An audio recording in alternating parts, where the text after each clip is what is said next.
m'dzina la Mulungu wachifundo chambiri wachisoni. Ndipo wotsogola pochita zabwino pa dziko adzakhalanso wotsogola polandira ulemu tsiku lomaliza. Iwowo ndiwo oyandikitsidwa kwa Mulungu. Minda ya mtendere. Iwowo oyandikitsidwawo gulu lalikulu lochokera ku mibado yakale, ndipo ochepa wochokera ku mbado wotsiriza. Uku ali m'makama olukidwa ndi zingwe za golide, atatsamira m'makamawo uku akuyang'anizana mwachikondi. Anyamata osasintha adzakhala akuwazungulira iwo ndi kuwatumikira.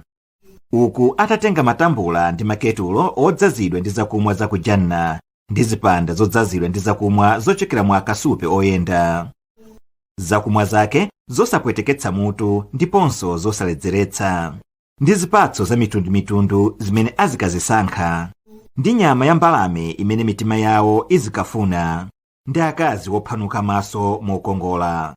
Kukongola kwawo ndiye ngati ngale zosungidwa bwino mzigoba zake, kukhala mphoto chifukwa cha zimene amachita zabwino pa dziko lapansi. M'menemo sakamva mawu achabe ngakhale nkhani ya machimo, koma mawu oti mtendere mtendere.